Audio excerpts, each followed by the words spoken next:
Back at it again, and oh boy, Democrats are in some more trouble, man. Listen, things are just piling up against Joe right now. Like, share, comment, and hit that subscribe button if you are new. And let's dive in. After months of deliberation and long conversation with my family, I believe in my heart of hearts that I have accomplished what I set out to do for West Virginia. I have made one of the toughest decisions of my life and decided that I will not be running for re-election to the United States Senate. But what I will be doing is traveling the country and speaking out to see if there is an interest in creating a movement to mobilize the middle and bring Americans together. To the West Virginians who have put their trust in me, not running again, which obviously is extremely detrimental to Democrats on a couple different fronts. The person that's going to take his place, you think they're going to be Democrat? More than likely not.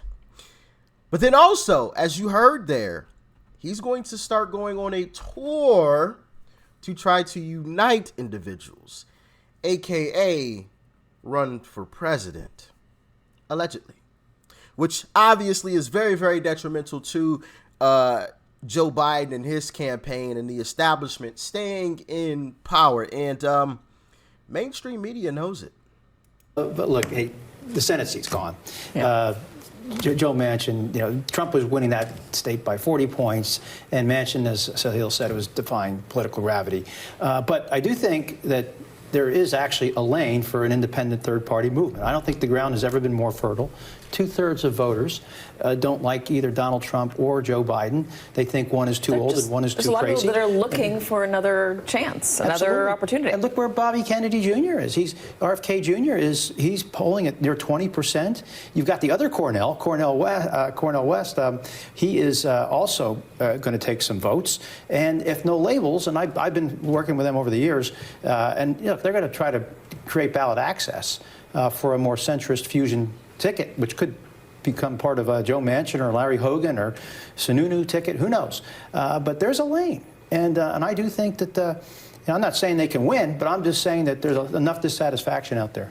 So he's definitely got a point there when he touches on Joe and, his administration are being confronted on all fronts, right? First, you got Trump you're running against, okay?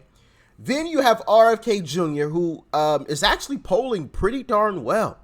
I've seen some polls where he's polling above 20% right now, above 20. So you have that, right? You have Cornell West, who he spoke about, but there's also somebody else that he did not mention that is allegedly throwing their hat into the ring of things, and that is left-wing politician Jill Stein announced a surprise presidential bid under the Green Party ticket on Thursday. Stein launched her bid on Twitter, saying that the current political status quo does not work and the populace needs another option. The political system is broken. Over 60% of us now say the two-party establishment has failed us, and we need a party that serves the people. I'm running for president to offer a better choice for the people. Join us. And I say, I say it's a threat to Biden. I mean, really, it's a threat to Trump as well. But the thing with Trump is that Trump actually has diehard supporters, right? He has a lot. I'm one of those individuals, okay? I'll put myself on Front Street. I am a diehard Trump supporter. There are a lot of individuals like that. So Trump has a floor, right? Biden doesn't necessarily have a floor. And what I mean by a floor is that there's a level to which Trump isn't going to dip below, right? We'll say we'll call it 34%, right? I'm just throwing out a number. 34%. Trump isn't going to dip below that because of the diehard support. People like myself. Biden doesn't have that. He doesn't have a floor. He doesn't have a dedicated fan base who's supporting him on social media, who's wearing his merch, yelling to the high heavens like, yeah, Biden, Biden, Biden. The only people that support him are the alleged paid social media influencers that, you know, try to spin all these stories to make him sound good. But the people of America aren't buying it, guys. They are not buying it. Even mainstream media is admitting the truth right now. David, what are voters saying about the job President Joe Biden has done as president?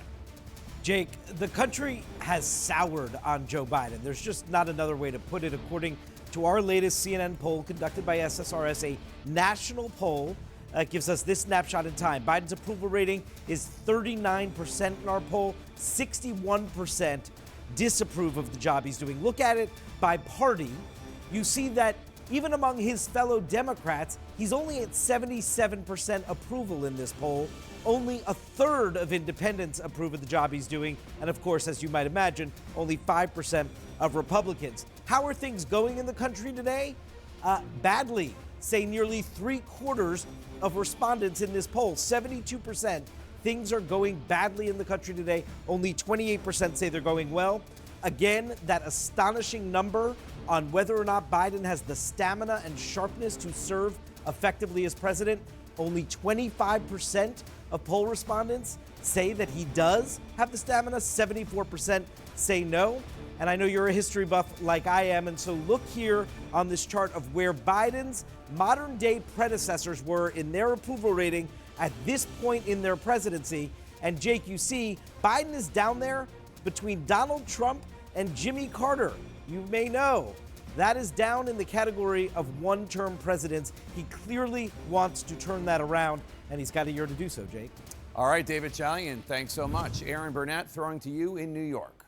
All right, so let's talk through some of this. David Axelrod, let's start with where David Chalian just finished. Yeah. The territory of one-term presidents. Yes. Going back to Jimmy Carter, I had jotted this down. Jimmy Carter was at 32%. That's worse.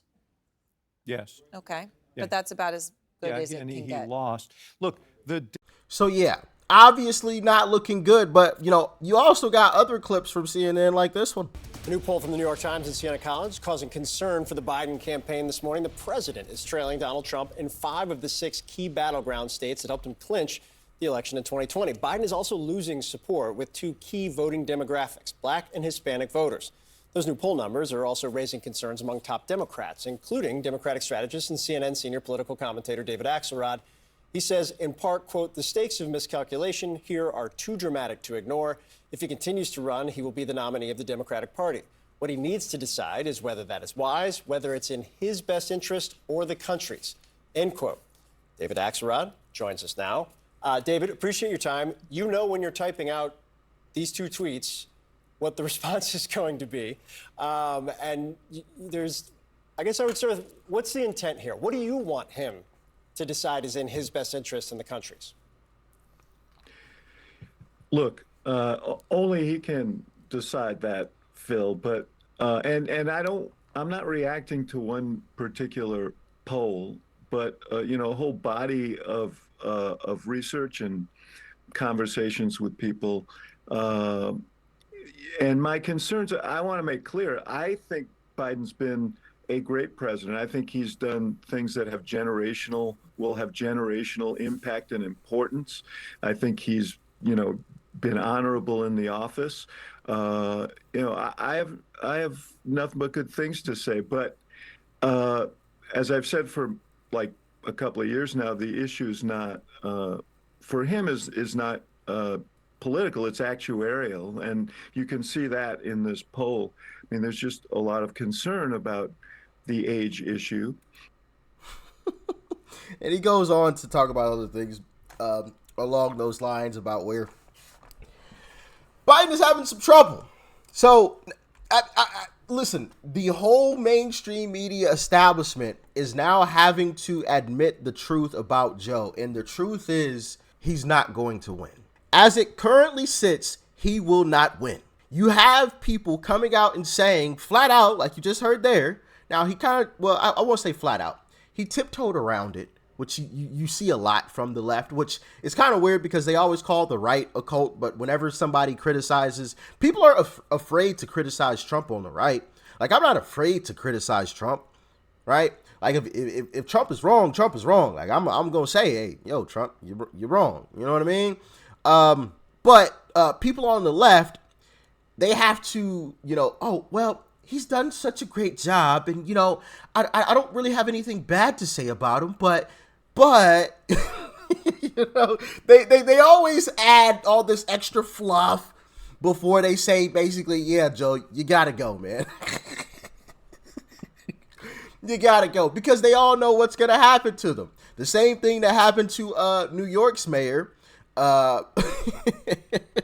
recently when his campaign manager got raided by the FBI. got paid a nice little visit, okay?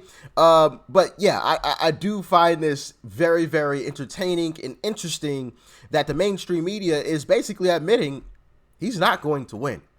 And they're all coming out and saying, basically, yeah, Joe, you got to step aside. You did a good job. I like the job you did, but you got to go, Joe. You got to go. Now, they say it in a very fluffy, nice way, but that's basically what they're all saying.